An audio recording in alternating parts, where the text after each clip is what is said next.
Hola, me llamo Rashid.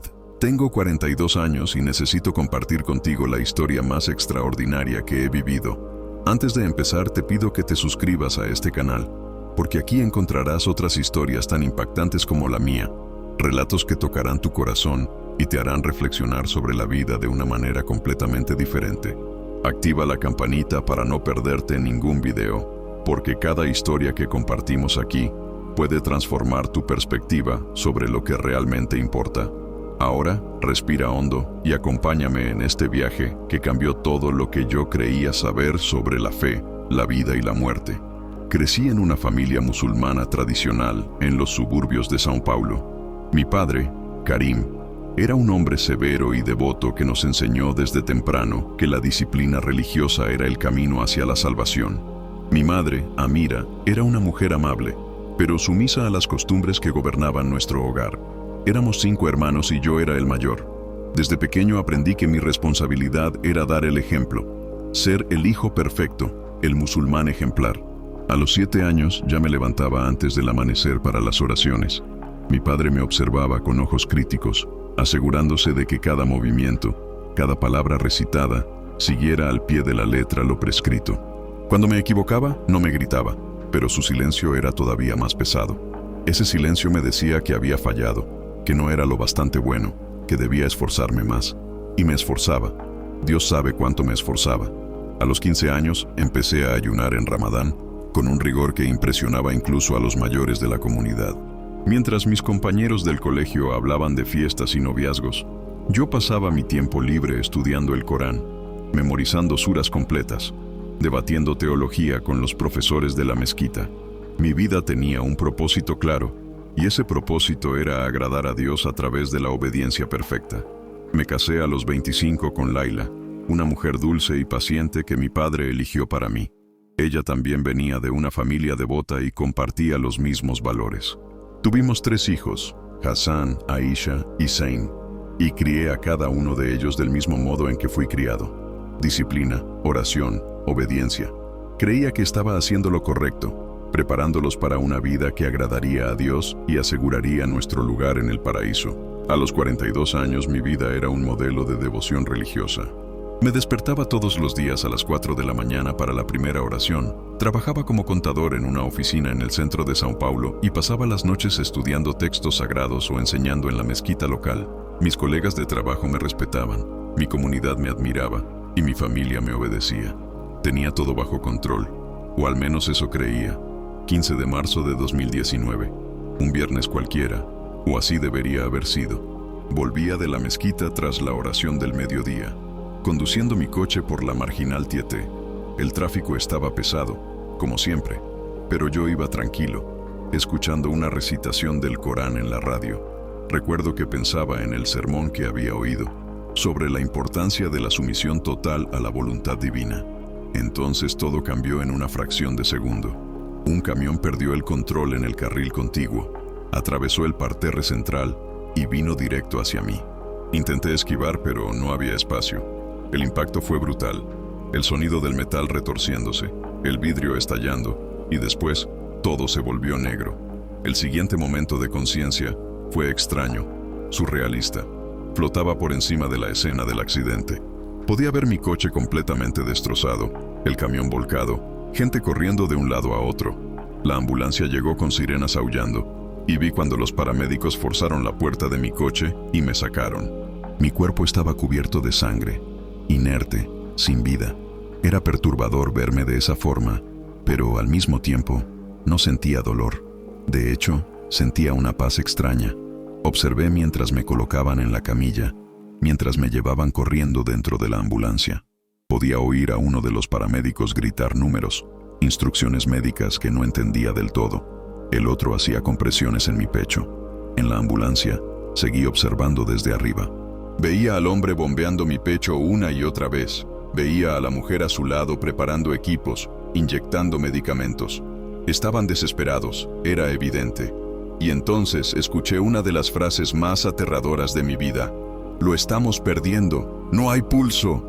Llegamos al hospital y me llevaron a toda prisa a la sala de emergencias. El equipo médico era eficiente, trabajaba en sincronía perfecta. Vi cuando rasgaron mi camisa, Cuando conectaron electrodos a mi pecho, cuando aplicaron descargas eléctricas, mi cuerpo saltaba sobre la camilla con cada descarga, pero nada cambiaba en los monitores. Las líneas seguían rectas, el pitido continuo de la alarma llenaba la sala. 10 minutos, 15 minutos, 20 minutos. Oí cuando el médico de mayor edad, un hombre de pelo canoso y mirada cansada, dijo en voz baja: hora de defunción, 10 horas y 47 minutos.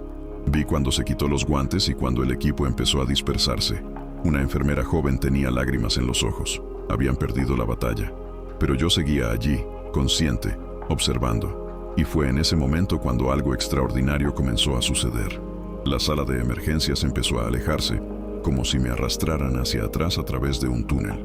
Al principio había luz a mi alrededor, las luces fluorescentes del hospital, pero poco a poco se fueron atenuando y me vi entrando en una oscuridad profunda. Esa oscuridad no era aterradora, pero tampoco cómoda. Era una transición, un pasaje. No sabía a dónde iba, pero sabía que iba a algún lugar.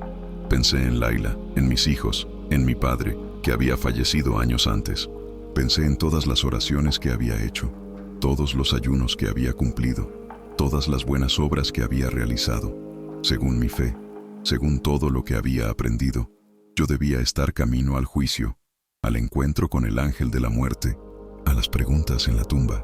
Pero no fue eso lo que ocurrió. La oscuridad empezó a aclararse, no hacia los lados, sino al frente. Era una luz diferente a cualquier cosa que haya visto. No era blanca como la luz del sol ni artificial como la de una lámpara. Era una luz dorada, cálida, que emanaba amor de una manera imposible de describir con palabras humanas. Y en esa luz había una presencia. No vi un rostro claramente definido, no como vemos los rostros aquí en la tierra, pero sabía con una certeza absoluta que trascendía la lógica o la razón, que estaba ante alguien. Y cuando esa presencia habló, no fueron palabras audibles, sino una comunicación directa con mi alma, más clara que cualquier conversación que haya tenido.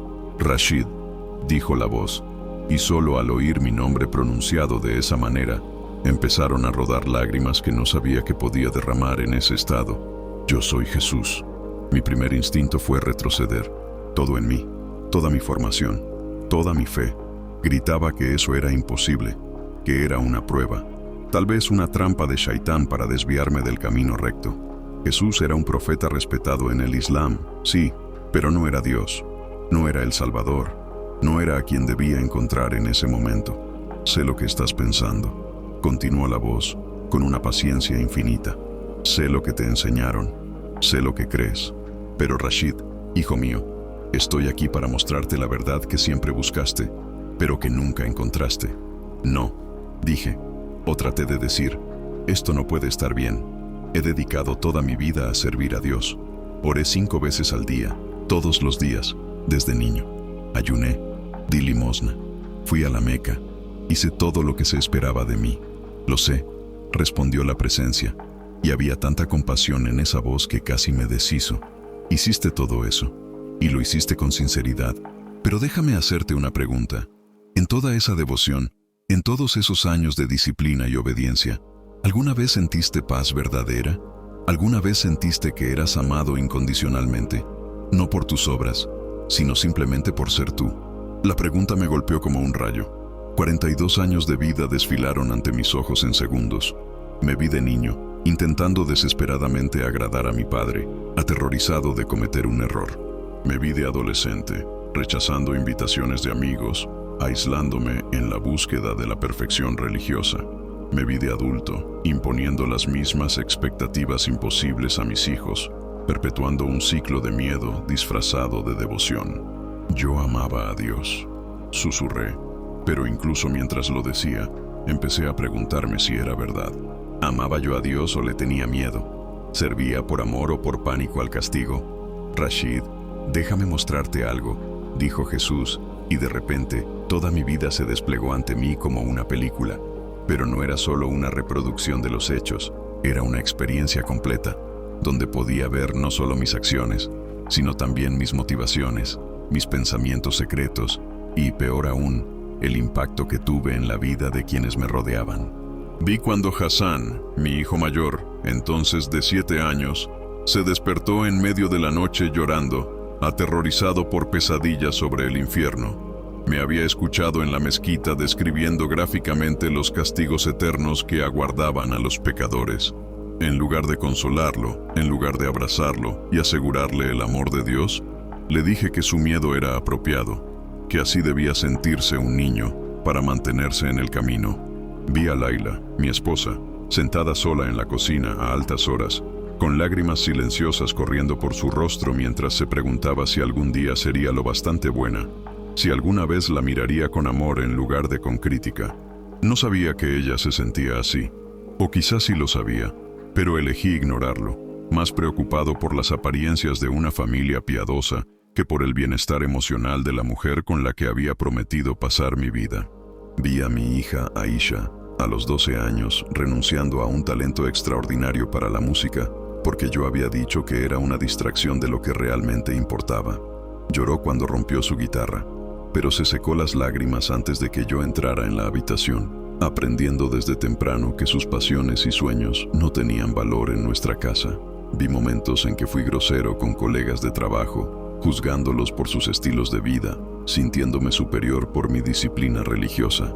Vi ocasiones en que pasé junto a personas necesitadas en la calle, citando versículos sobre la caridad mientras mi corazón seguía frío e indiferente, más preocupado por llegar a la mezquita a tiempo que por ayudar a quien realmente lo necesitaba. Y lo más devastador, vi mi propio corazón. Vi el orgullo que se escondía detrás de cada acto de devoción. No oraba para conectarme con Dios, oraba para sentirme justo. No ayunaba para purificarme, ayunaba para considerarme mejor que otros. Toda mi vida religiosa se había construido no sobre el amor, sino sobre el ego, sobre la necesidad de demostrarme superior, de ganar méritos, de acumular puntos que me garantizaran la salvación.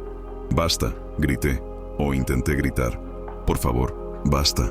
Entendí. He fallado. Fui un hipócrita, un fariseo, alguien que seguía la letra de la ley pero perdió por completo su espíritu. Pero, ¿qué hago ahora? ¿Cómo puedo arreglar todo esto? Y entonces Jesús me mostró algo que derribó todas las barreras que había construido durante una vida entera. Me mostró la cruz. No como un símbolo, no como una imagen religiosa, sino como una realidad viva. Lo vi allí, sufriendo no por sus propios pecados, sino por los míos, por cada momento de orgullo, por cada palabra áspera, por cada oportunidad perdida de amar de verdad. «Tú no puedes arreglarlo», dijo con suavidad. «Ese es exactamente el punto. Pasaste tu vida entera intentando ganar lo que yo siempre quise darte gratis. La salvación no trata de lo que tú haces por Dios, trata de lo que yo ya hice por ti. Pero no lo merezco», protesté. «Lo has visto todo. Viste cómo fallé, cómo herí a las personas que debía amar, cómo convertí la fe en algo feo y opresivo. Nadie lo merece», respondió Jesús. «Ese es el misterio y la belleza de la gracia. No se trata de merecimiento, se trata de amor. Yo no morí en la cruz porque tú fueras lo bastante bueno. Morí porque te amo, porque siempre te he amado, desde antes de que nacieras. Y nada de lo que hagas o dejes de hacer puede cambiar eso. Por primera vez en mi vida, 42 años de armadura religiosa empezaron a resquebrajarse. Todas las oraciones memorizadas, todos los rituales minuciosamente seguidos, todas las reglas obedecidas al detalle. Nada de eso me había traído paz. Pero ahora, aquí, en este encuentro que desafiaba todo lo que creía saber, sentí algo que nunca había experimentado: amor incondicional. «Pero mi familia», dije, pensando en Laila, en Hassan, Aisha y Zain. «Mi comunidad.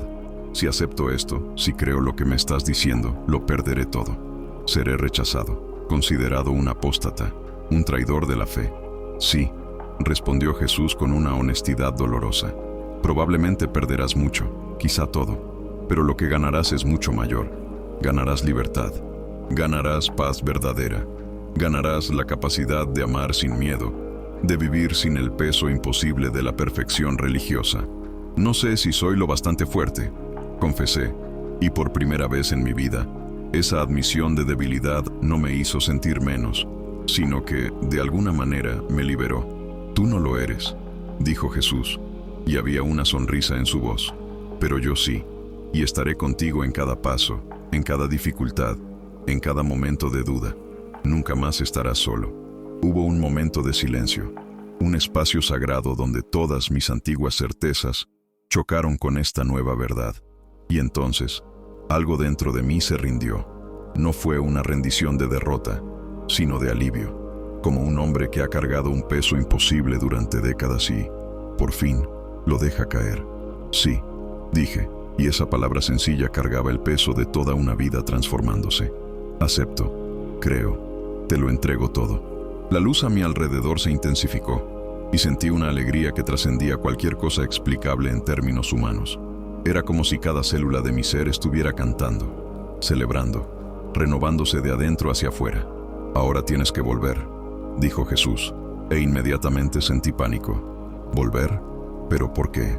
Aquí todo es tan perfecto. Allí me enfrentaré a rechazo, persecución, quizá incluso violencia. ¿Por qué me mandarías de regreso a eso? Porque hay personas que necesitan escuchar esta historia, explicó. Hassan necesita saber que no tiene que vivir con miedo. Aisha necesita recuperar sus sueños. Laila necesita entender que es amada exactamente como es. Y hay incontables otros, presos en las mismas cadenas de religiosidad muerta que te aprisionaron, que necesitan saber que existe un camino mejor. Pero, ¿cómo van a creerme?, pregunté. Yo era el musulmán más devoto que conocían.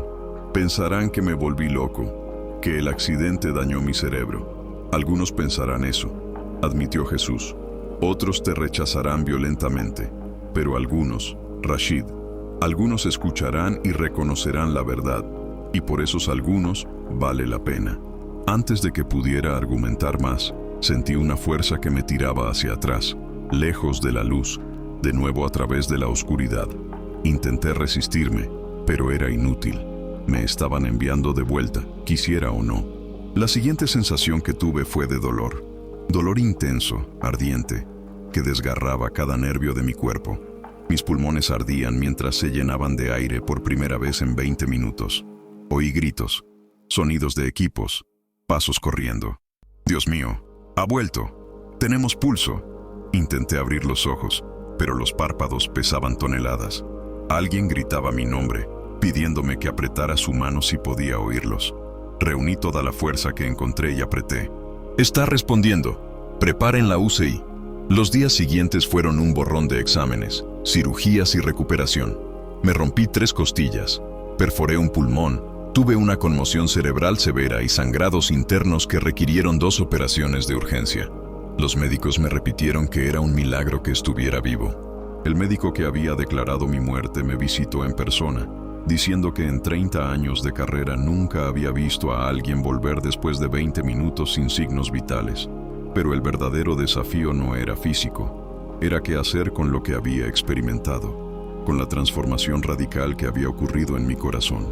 Durante la primera semana en el hospital, guardé silencio al respecto. Laila me visitaba a diario, trayendo a los niños. Mis hermanos venían, amigos de la mezquita aparecían para orar por mi recuperación. Todos me decían cuán misericordioso era Dios por haberme salvado, qué bendición era haber sobrevivido para seguir sirviendo al Islam. Cada palabra era un cuchillo en el pecho. No porque estuvieran equivocados al agradecer que yo estuviera vivo, sino porque sabía que tendría que decir algo que destruiría la imagen que tenían de mí. Con cada día que pasaba, el peso de guardar este secreto se volvía más pesado. Fue Laila quien finalmente percibió que algo había cambiado. Una noche, después de que los niños se hubieran ido, se quedó sosteniendo mi mano en silencio. La miré, de verdad la miré, quizá por primera vez en años. Vi las líneas de preocupación alrededor de sus ojos, el cansancio de años intentando ser perfecta, la tristeza que siempre intentó ocultar. Lo siento, dije, y las palabras salieron antes de que pudiera censurarlas. Parpadeó, confundida. ¿Por qué? ¿Por el accidente? No fue tu culpa. No por el accidente, respondí, con lágrimas empezando a correr. Por todo, por todos estos años, por hacerte sentir que nunca eras lo bastante buena, por priorizar reglas sobre relación, por no decirte nunca que eras amada incondicionalmente. Laila se quedó inmóvil, mirándome como si fuera un extraño, y quizá, en ese momento, lo era.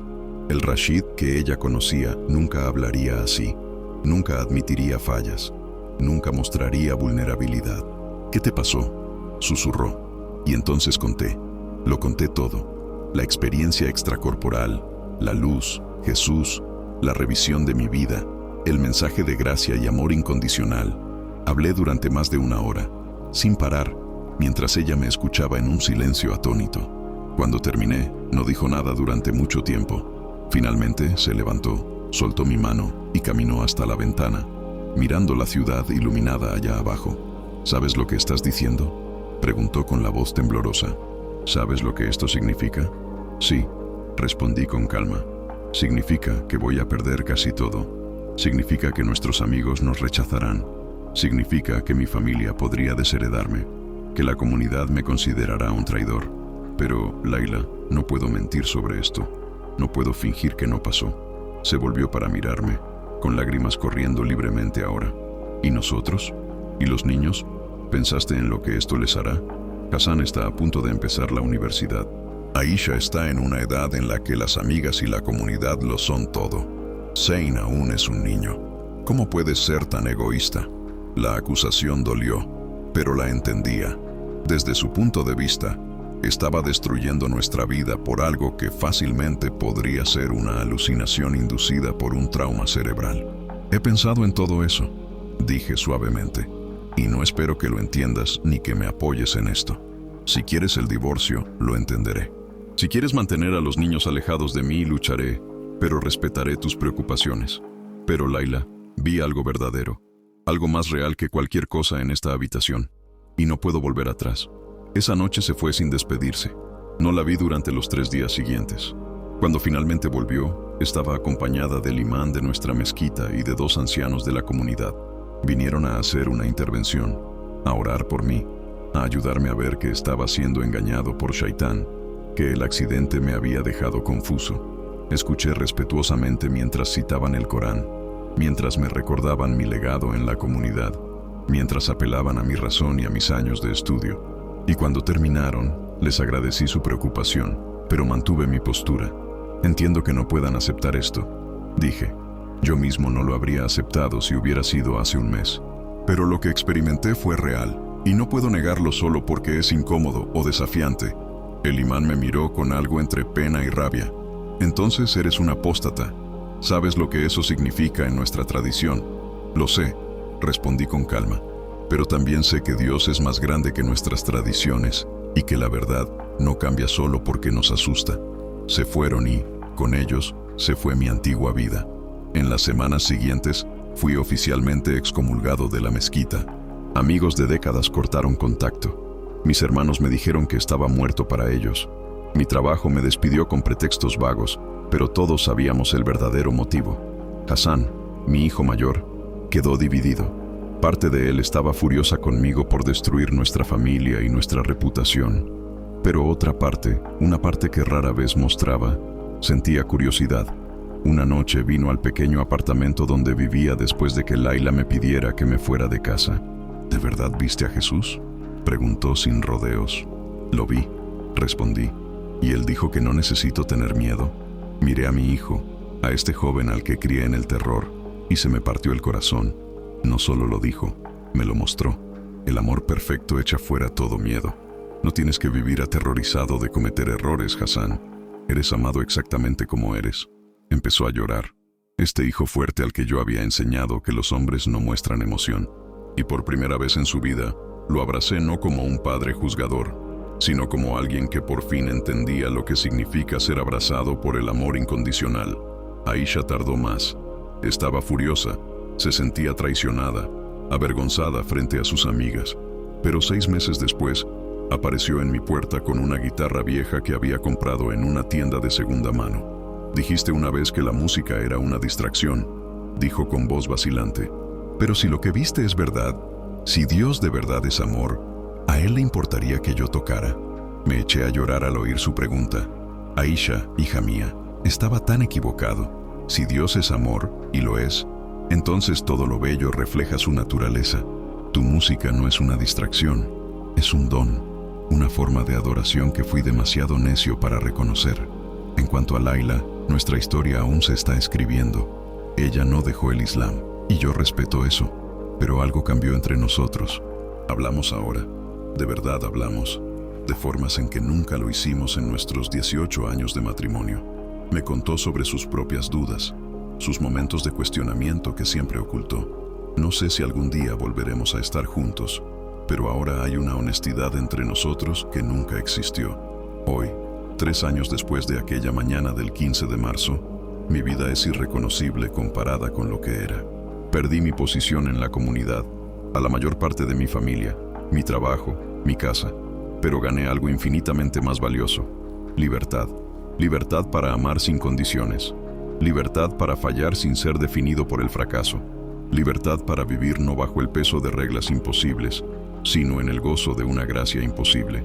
Ahora trabajo como voluntario en un centro de acogida para personas sin techo. Es humilde, a menudo difícil y casi no paga. Pero por primera vez en mi vida, cuando miro a los ojos de las personas a las que ayudo, no las veo como objetos de caridad que aumentan mis méritos religiosos, sino como amadas por Dios tanto como yo. Hassan está en la universidad ahora, estudiando psicología. Quiere ayudar a niños que crecieron con miedo religioso, entender cómo sanar esos traumas. No sé si algún día se hará cristiano, pero sé que está aprendiendo a vivir sin miedo, y eso ya es una transformación increíble. Aisha está tomando clases de música y componiendo sus propias canciones. Algunas son sobre el dolor, sobre tratar de encontrar identidad entre dos culturas, pero otras son sobre esperanza, sobre descubrir que Dios es más grande y más amable de lo que nadie nos enseñó. Zane, mi pequeño, sigue preguntándome de todo. ¿Por qué cambiaste, papá?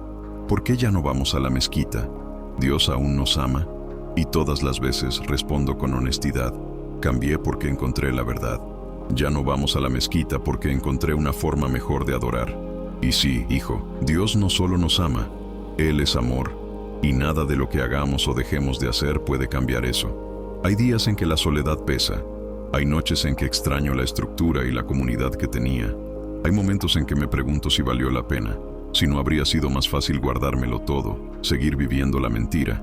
Pero entonces recuerdo aquellos 20 minutos. Recuerdo la luz, la presencia, el amor sin condiciones ni límites. Recuerdo a Jesús diciéndome que algunos escucharían y creerían, y que por esos algunos valdría la pena todo el sufrimiento. Y cuando veo a Hassan sonreír sin el peso del miedo, cuando escucho a Aisha tocar música con alegría en el corazón, cuando Zane me abraza libremente sin tener que medir cada palabra, sé que valió la pena. Cada rechazo, cada pérdida, cada noche solitaria, todo valió la pena para romper las cadenas que yo mismo había puesto a las personas que más amaba. Empecé a participar en un pequeño grupo de estudio bíblico en una iglesia local. Al principio fue extraño. Las canciones eran diferentes. El estilo de adoración me era desconocido y me sentía completamente fuera de lugar.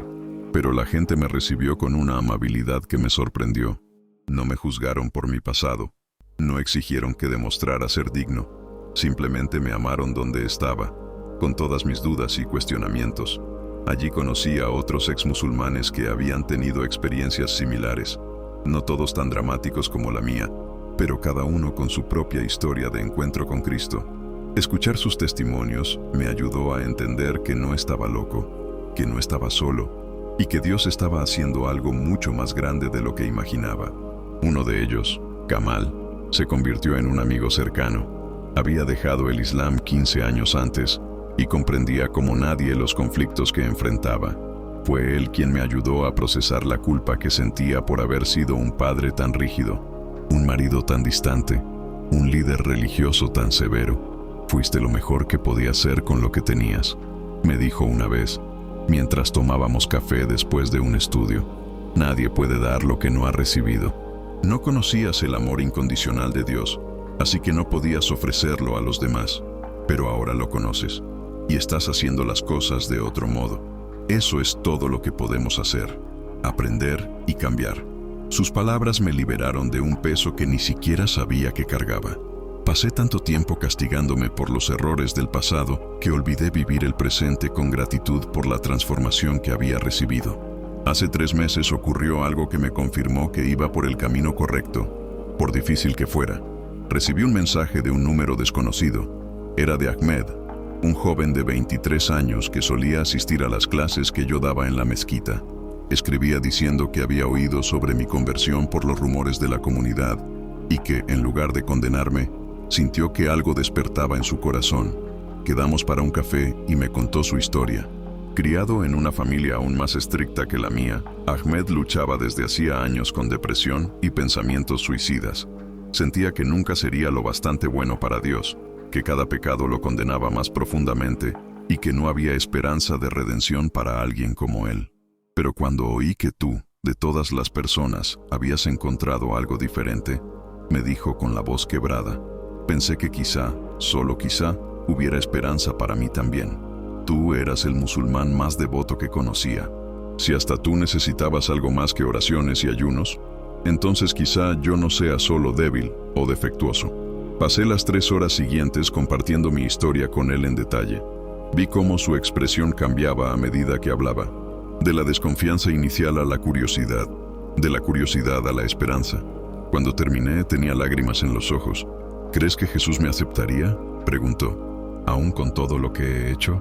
¿Aún con todos mis fracasos? Tomé sus manos y lo miré directamente a los ojos. Ahmed, Jesús no está esperando a que te limpies antes de venir a Él. Te quiere exactamente como estás ahora, con todas tus heridas, todos tus errores, toda tu vergüenza. Eso es lo que significa la gracia. No tienes que ganarla, solo tienes que recibirla. Oró conmigo allí mismo, en aquella cafetería bulliciosa, entre olor a pan recién hecho y conversaciones ajenas. Y vi algo que nunca había visto en todos mis años enseñando religión. Vi a alguien encontrar la paz verdadera. No la paz artificial que viene de cumplir reglas a la perfección, sino la paz profunda que surge de saber que eres amado a pesar de tus imperfecciones. Ahmed sigue en un camino difícil. Su familia se enteró de sus dudas y lo echó de casa. Vive conmigo ahora, en mi pequeño apartamento, mientras busca trabajo y reconstruye su vida. Pero por primera vez en su existencia, está verdaderamente vivo. No solo sobreviviendo bajo el peso de expectativas imposibles, sino realmente viviendo. Esta es la primera persona que escuchó y creyó. Y Jesús tenía razón. Solo por Ahmed, todo el sufrimiento valió la pena. Pero Ahmed no es el único. Hay otros que se me acercan discretamente, con preguntas tímidas, con curiosidad cautelosa. No todos están listos para dar el paso que yo di. Algunos aún están sopesando el costo, y lo entiendo.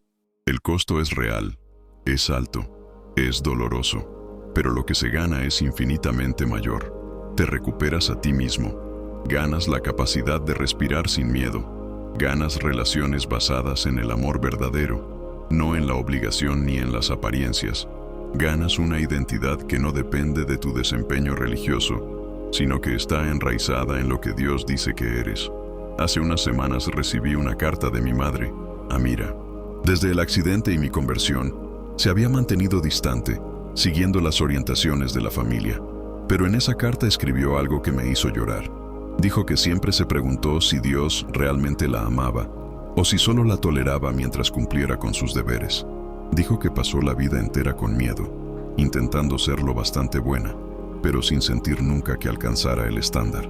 No digo que esté de acuerdo con tu elección, escribió al final. No estoy lista para dejar todo en lo que he creído durante 70 años, pero quiero que sepas que veo algo distinto en ti ahora. Una ligereza, una paz que nunca vi antes. Y eso me hace cuestionar si quizá, solo quizá, hayas encontrado algo real. No sé si mi madre tendrá algún día su propia experiencia con Cristo. No sé si Laila volverá conmigo o si seguiremos caminos separados.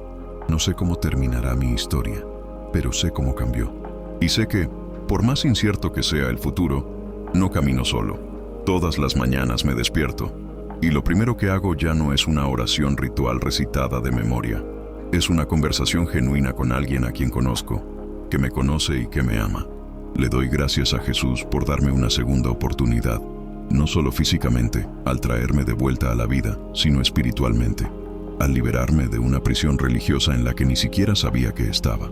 Hay días en que la nostalgia por mi antigua vida me golpea como una ola. Echo de menos la estructura, la comunidad, el sentido de pertenencia. Hay momentos en que paso frente a la mezquita donde solía enseñar y me duele el corazón al recordar amistades perdidas, vínculos rotos. Hay noches en que despierto solo y me pregunto si tomé la decisión correcta, si no interpreté mal la experiencia, si no hay un camino de vuelta. Pero entonces, en medio de esas dudas, siento de nuevo aquella presencia. No tan claramente como en esos 20 minutos entre la vida y la muerte, pero lo bastante real como para recordarme que no imaginé nada. Jesús está conmigo, como prometió, en las mañanas difíciles, en las noches solitarias, en los momentos de rechazo. Él está ahí, y me doy cuenta de que la elección no fue realmente mía. Después de ver lo que vi, después de experimentar lo que experimenté, no había forma de volver atrás. Sería como pedirle a alguien que vio el sol que finja que solo existe oscuridad. Imposible. La verdad, una vez conocida, no puede desconocerse. Así que, amigo, amiga que me escuchas ahora, este es mi mensaje para ti. Si estás viviendo bajo el peso de una religión que promete paz pero solo entrega reglas, si estás cansado de intentar ser lo bastante bueno, lo bastante perfecto, lo bastante devoto, quiero que sepas que existe otro camino. No digo que sea fácil. Mi historia muestra claramente que no lo es. Puedes perder mucho, quizá todo. Tu familia puede volverse en tu contra. Tus amigos pueden abandonarte. Tu comunidad puede rechazarte. El costo es real y debe considerarse seriamente. Pero lo que ganas es libertad. Libertad del miedo. Libertad de la culpa que nunca desaparece, por muchas oraciones que hagas. Libertad de intentar ganar lo que ya fue dado gratuitamente. Y, por encima de todo, ganas una relación real con Dios, no basada en tu desempeño, sino en el amor sacrificial de Cristo.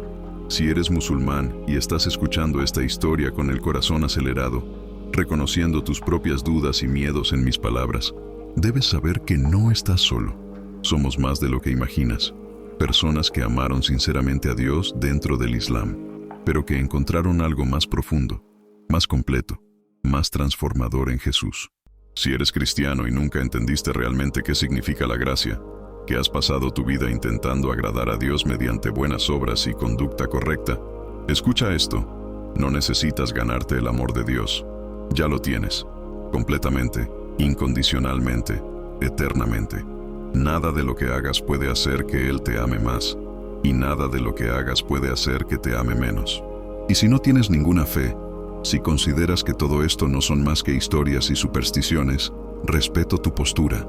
No puedo probar lo que viví, no puedo obligarte a creer, pero puedo testificar que algo real me sucedió en aquella sala de emergencias, algo que transformó no solo mis creencias, sino toda mi existencia. Rashid Ibn Karim murió a las 10:47 del 15 de marzo de 2019. Pero Rashid, hijo amado de Dios, nació 20 minutos después.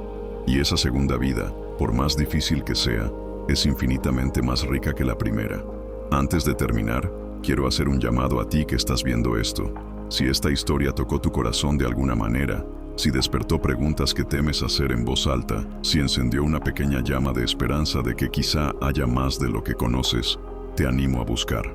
No tomes mi palabra como verdad absoluta. Busca por ti mismo. Habla con Jesús, incluso si no estás seguro de que esté ahí. Cuéntale tus dudas, tus miedos, tu confusión. Pídele que se te revele de la manera en que solo Él puede. Y entonces espera. No con expectativas de experiencias dramáticas como la mía, sino con un corazón abierto y honesto. Y si decides que no crees, que todo esto es solo resultado de un trauma cerebral o de una imaginación activa, aún te respeto. Pero si decides dar un paso hacia esta verdad, que sepas que no estás solo. Hay una comunidad de personas que entiende el costo, que ha caminado por ese valle sombrío y que está del otro lado con los brazos abiertos para recibirte. A ti que has llegado hasta aquí, gracias por darme el honor de compartir mi historia. Por favor, no dejes de suscribirte a este canal, porque seguiremos trayendo historias reales, emocionantes, que pueden transformar tu manera de ver la vida, la fe y el amor de Dios. Activa la campanita de notificaciones para no perderte los próximos videos. Deja tu comentario abajo contando qué te pareció esta historia, si te impactó de alguna forma, si despertó algo en tu corazón. Y si conoces a alguien que necesita escuchar un mensaje de esperanza, de transformación, de amor incondicional, comparte este video. Puede que no lo sepas, pero tu simple acción de compartir puede ser la llave que abra la prisión de miedo en la que alguien está viviendo. Que Dios te bendiga, donde quiera que estés en tu camino. Que te dé valor para buscar la verdad, fuerza para enfrentar lo que ella revele y paz para descansar en su amor. Y recuerda, eres amado, no por ser perfecto, sino simplemente por ser tú. Este es el Evangelio, la buena noticia que cambió mi vida y puede cambiar la tuya también. Hasta el próximo video. Que tu camino sea bendecido.